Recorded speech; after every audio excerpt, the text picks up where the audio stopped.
What is going on, everybody? Welcome back to Red Seat Radio. My name is Corbin. The Red Sox did not lose a series. They tied this Atlanta Braves series 1-1, but they did suffer a debilitating walk-off loss yet again, and that is now the 5th walk-off loss in this season for the Red Sox and the 7th loss after the 9th inning for the Boston Red Sox. That leads me to the title of this video.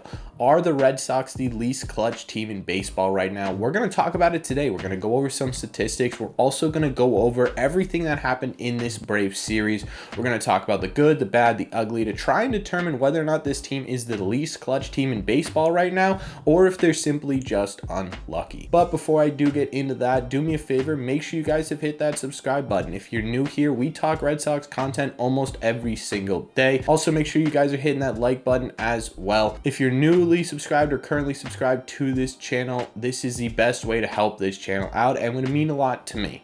Thank you all very much for clicking on this one. Let's get into it. I forgot to mention before we get into this recap that what I mean by the least clutch team in baseball is not that I mean that they are not going to be clutch all year. It's just what's going on currently. Because we're going to start with the offense, who right now is second to last in the entire league with runners left on base. They have an average of 3.61 runners on base, which puts them at 29th in the league. However, that was not the case in the first game this series. The offense kind of showed up in a big way this first game. The big blow coming from Rafael Devers, who hit a grand slam in the second inning off of the first pitch he saw, and we really desperately needed that. On top of that, we had an RBI single from Trevor Story with the bases loaded, who again is a guy that we really needed to start coming through. We got a couple of RBI walks in game one, which were for the first time this year. The Red Sox took 7 walks, which was the most they've had all year, and it ended up leading to a lot of runs. Coincidence? Probably not.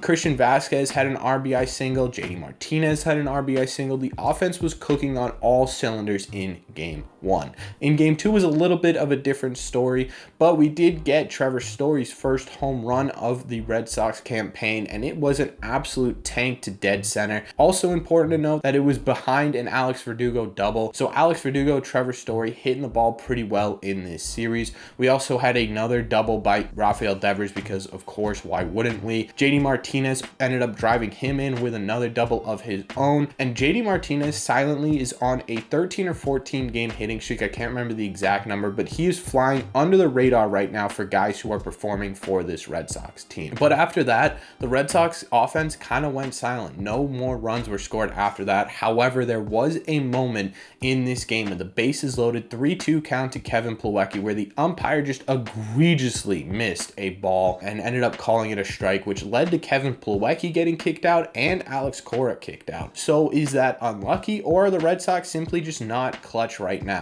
In my opinion, this offense has been one of the least clutch offenses in baseball up until this point, but there were very good moments in this series that lead me to believe that that might be changing. The key moments I'm talking about, obviously Rafael Devers, who has been on fire, but a lot of these guys who ended up producing runs in either of these games were guys who had not been doing well previously in the past couple of series. Trevor Story, who had multiple RBIs in this series with a home run, his first. That's got to be a weight lifted off his shoulder.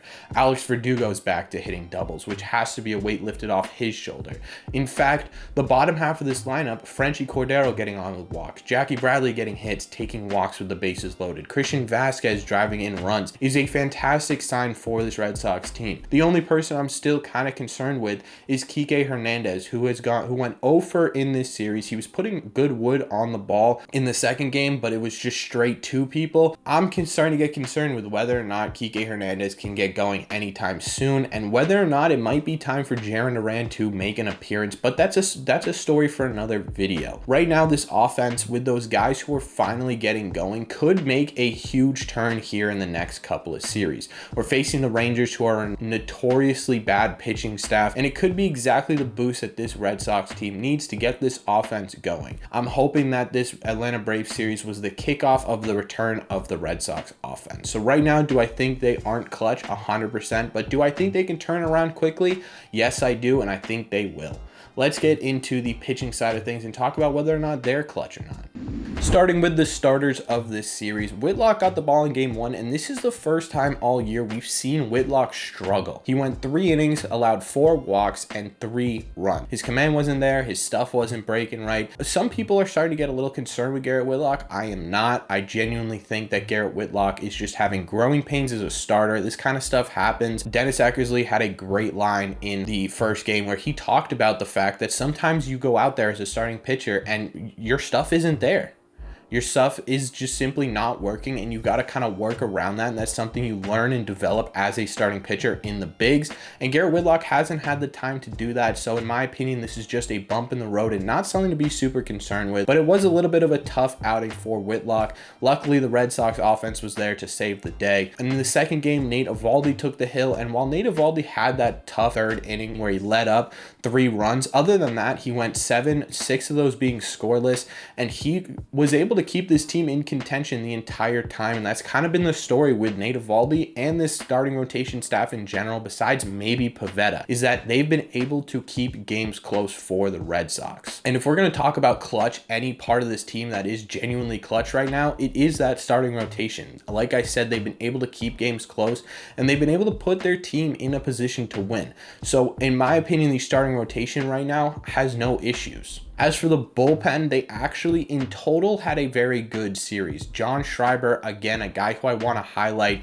who went 3 innings in this series and let up 0 runs, scoreless frames throughout the entirety of his outings. And he came out in some pretty big spots. Bottom of the 8th in both games. He got the 9th in another game. And he's faced now the Toronto Blue Jays and the Atlanta Braves, who arguably have 2 of the best lineups in all of baseball, and has been able to shut those guys down. I really want to see Schreiber continue to be on this Red Sox team and continue to see where he develops into a role in the bullpen. Hopefully they make room for him when guys have to get shuffled around, when Hill comes back and Arauz eventually makes a return, supposedly. Strahm is another guy I want to talk about who, again, continues to be a bright spot for this bullpen. He comes in strictly in high leverage situations, it seems now, and ends up getting outs, which is a good sign for this bullpen. As for the rest of the bullpen, they had pretty decent outings. I do want to talk about Ryan Brazier, who came into the 9th inning of that last game and led up the 2-run walk-off home run off of essentially a nobody, right? He obviously is a professional baseball player, but it's not like he led it up to Acuna, Olsen, or Albies. It was the 8th hitter, I believe, who ended up getting the walk-off home run,